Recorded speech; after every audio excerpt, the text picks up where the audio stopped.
नमस्ते प्यारे विद्यार्थियों और मेरे प्यारे दोस्तों, एक बार पुनः आप सभी का स्वागत है me and my top class के अंतर्गत। और यस, ये अपडेट, ये छोटी वीडियो आपके लिए ज़रूरी थी क्योंकि काफ़ी स्टूडेंट है वो कन्फ्यूजन में हैं कि इस बार रेवोल्यूशन रिजल्ट नहीं आया है। देन अब एग्ज़ाम फॉर्म यानी एक्स फॉर्म के रूप में लास्ट डेट भी नज़दीक है, यानी कल लास्ट डेट है।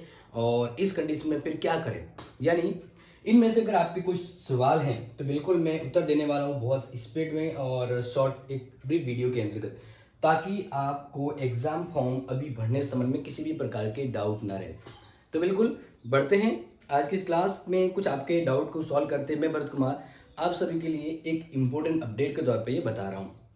तो देखिए, अभी एक्चुअली बात करते हैं कि रेवोल्यूशन का रिजल्ट नहीं आया है, क्योंकि एज ए लास्ट टाइम यानी प्रीवियस ईयर को देखा जाए तो एज इट अगर देखा जाए तो रिजल्ट आ जाता था, लेकिन इस बार नहीं आया। तो इसका सबसे बड़ा पर्पज़ ये है कि एक तो जेएनयू में भी सेमेस्टर सिस्टम लागू किया गया है पीजी और यूजी दोनों लेवल में, और इसके अलावा दूसरा कि इस बार रेवोल्यूशन के लिए ज़्यादा स्टूडेंट ने अप्लाई किया। तो ये दो ऐसी बड़ी वजह हैं जिस वजह से डाटा अभी तक फीड नहीं हो पाया और रिजल्ट अभी हो सकता है और लेट होगा। तो इसलिए यहाँ पर पहला क्वेश्चन है, क्या मुझे एक्स स्टूडेंट का फॉर्म भरना चाहिए? देखो, एक्स स्टूडेंट का फॉर्म किसे भरना चाहिए? जिनका रेवोल्यूशन रिजल्ट नहीं आया है और जिसके ओवरऑल रिजल्ट में फेल शो हो रहा है। अगर किसी स्टूडेंट के ओवरऑल रिजल्ट में फेल शो हो रहा है, क्या शो हो रहा है? फेल, तो उसे रेवोल्यूशन रिजल्ट आए बिना ही अपना एक्स फॉर्म भर देना चाहिए। क्योंकि अगर उस बंदे ने, मान लीजिए रेवोल्यूशन रिजल्ट आ गया और वो बंदा फेल का फेल ही रहा, तो अगर उसके साथ पास में कोई ऑप्शन नहीं है, अब वो रेगुलर फॉर्म शुरू होंगे नहीं भर पाएगा, प्राइवेट फॉर्म भी नहीं भर पाएगा, क्योंकि एक स्टूडेंट का फॉर्म अभी है। तो ये बेटर यही है कि अगर आप पास हो गए तो अपडेट करवा देना अपना रिजल्ट, अगर पास नहीं हुए फेल हो गए तो यही वापस आपको एग्जाम की प्रिपरेशन करनी होगी। तो अभी ये लास्ट टाइम है आपको फॉर्म भरने का, ठीक है। तो जो स्टूडेंट फेल है और रेवोल्यूशन रिजल्ट का इंतजार कर रहे हैं, उन्हें मैं सजेस्ट करूंगा कि आप ये एक्स स्टूडेंट का फॉर्म जरूर भर लें, ठीक है। पहला सवाल हो गया आपके लिए।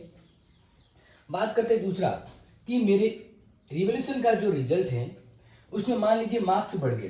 काफ़ी स्टूडेंट कह रहे हैं कि सर मैंने रिवोल्यूशन का रिजल्ट करवाया है और मेरे जो नंबर में यानी जिसमें मुझे फेल करार किया गया है, मुझे उम्मीद है कि उसमें मेरे नंबर बढ़ेंगे।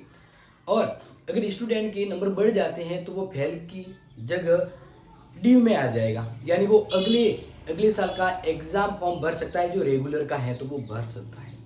तो इस कंडीशन में क्या होगा कि एक स्टूडेंट ने रेवोल्यूशन रिजल्ट कराया, उसके मार्क्स बढ़ गए या इसका रिजल्ट है वो फेल से पास हो गया, तो फिर ये एक स्टूडेंट का जो फॉर्म भरा जाएगा इसका क्या होगा?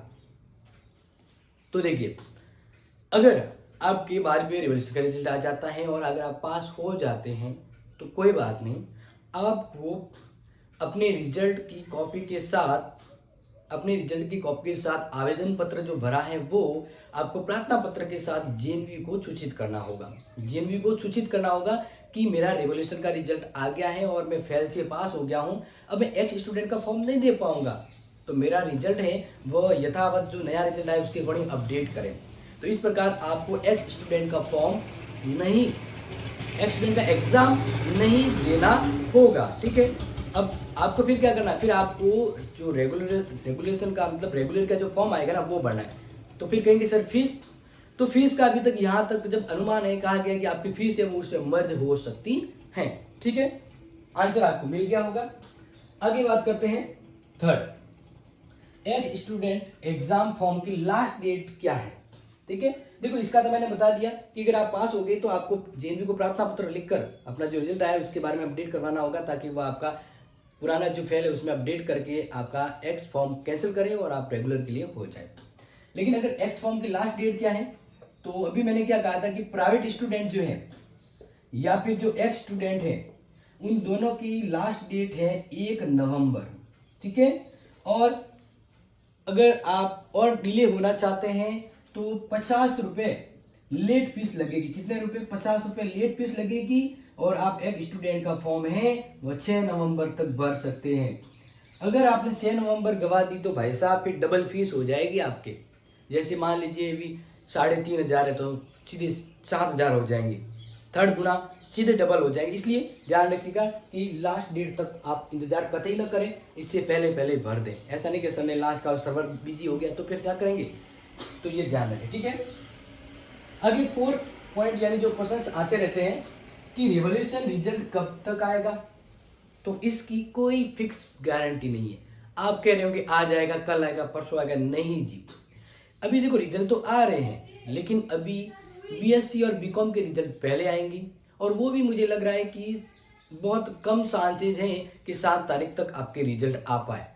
इवन मुझे तो ये लग रहा है कि आपके दिवाली के आसपास रिजल्ट आएंगे, तो फिर ये तो बहुत लेट हो जाता है। इसलिए रिवॉल्यूशन रिजल्ट का इंतजार तो करना ही नहीं, बिल्कुल मत करिए, क्योंकि रिजल्ट अब के बाद डिले हैं, और डिले का मतलब है कि आपको एक्स स्टूडेंट का फॉर्म आपके हाथ से ना निकल जाए, ठीक है।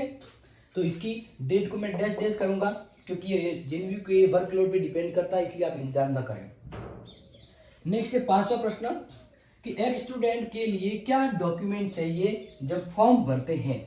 एक्स स्टूडेंट के लिए क्या डॉक्यूमेंट चाहिए जब उसको एक्स, मान लीजिए कोई अगर सेकंड ईयर में जैसे फेल हो गया है, रिवॉल्यूशन का रिजल्ट आया नहीं है और उसे अब एक्स स्टूडेंट का फॉर्म भरना है, तो क्या डॉक्यूमेंट चाहिए। तो सिंपल सी बात है, उससे अपना लास्ट ईयर जो रिजल्ट है, जो फेल आया है वही रिजल्ट, ठीक है, उस रिजल्ट की पीडीएफ, यानी आपको एक तो पीडीएफ चाहिए जिसमें आपके रोल नंबर और अंक वगैरह दिए हुए हैं, जो फेल वाला रिजल्ट है वो।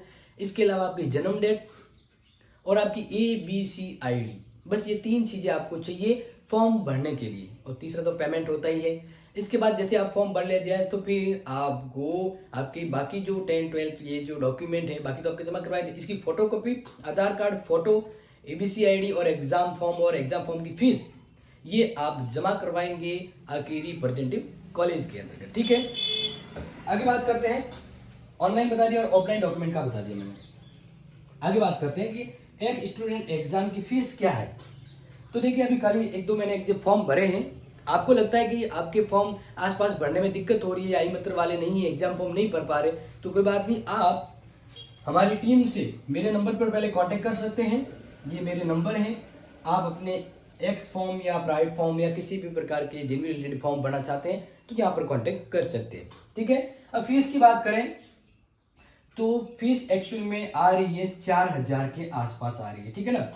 किसी के 4000 के आसपास है और 5000 के आसपास जा रही है, यानी आपकी जो फीस है वो 4 से 5000 रुपये के आसपास जा रही है। लेकिन जिसके अगर मान लीजिए बीएससी है तो प्रैक्टिकल सब्जेक्ट है, और जिनके लास्ट ईयर का कोई ड्यू है, मान लीजिए कोई भी 3rd ईयर में पढ़ रहा है, 2nd ईयर में वो फेल हो गया, 1st ईयर का भी ड्यू है, तो उसके जब बहुत सारे सब्जेक्ट ड्यू हो सकती है, फेल है, तो इस प्रकार से उसकी फीस आगे बढ़ जाती है। लेकिन अपने बीए वालों के लिए है वो 4000 फीस रहती है, ओके। ये काफ़ी जनों का डाउट था, क्योंकि कल मैंने जो फॉर्म एक फिल किया था उसमें ये फीस आ रही थी, ठीक है ना, 3955 रुपये आ रही थी, तो मैंने आपको लगभग बता दी है। अगर किसका ड्यू है तो वो 5000 के अंदर अंदर रहेगा, इससे ज़्यादा नहीं जाने वाला, ठीक है। अब बात करते हैं लास्ट क्वेश्चन से आपका कि रेगुलर टू प्राइवेट प्रोसेस क्या है। अब कोई स्टूडेंट रेगुलर से प्राइवेट होना चाहता है तो यस, उसका फॉर्म अभी 1 नवंबर तक वो भर सकता है, उसके 100 फॉर्म शुरू है। और फिर ये क्वेश्चन आया था कि सर अगर मेरे 1st ईयर में रेगुलर के समय प्रैक्टिकल सब्जेक्ट ज्योग्राफी थी, अब जब प्राइवेट करूंगा तो प्राइवेट में तो प्रैक्टिकल सब्जेक्ट ले नहीं सकती, तो फिर क्या करें। तो जो रेगुलर जिसके प्राइवेट सब्जेक्ट थी, ठीक है ना, मान लीजिए ज्योग्राफी, अब वो 2nd ईयर प्राइवेट होना चाहता है तो उसे प्रैक्टिकल सब्जेक्ट के लिए क्या करना है, तो ज्योग्राफी सब्जेक्ट मान लीजिए है तो उसी जेएनयू के ज्योग्राफी सब्जेक्ट विभाग जो होता है ना, हर अलग अलग सब्जेक्ट का विभाग है जेएनयू में, तो उससे पहले परमिशन लेनी होगी। आप उसको कॉल करके उनसे पूछ सकते हैं कि भाई मैं रेगुलर टू प्राइवेट होना चाहता हूँ, मेरी प्रैक्टिकल सब्जेक्ट थी, तो क्या करूँ, तो वो आपको परमिशन देंगे। जब वो आपको परमिशन दें तभी आप रेगुलर टू प्राइवेट के लिए प्रैक्टिकल सब्जेक्ट चूज कर सकते हैं। तो ये हेल्पफुल अपडेट थी। आपके और कोई डाउट है तो जरूर कमेंट कीजिएगा, अदरवाइज आपके नेक्स्ट अपडेट के लिए आपसे मिलते हैं नेक्स्ट वीडियो में। क्लास को शेयर करें और ऑनलाइन क्लास के लिए पढ़ते रहें। Thank you so much.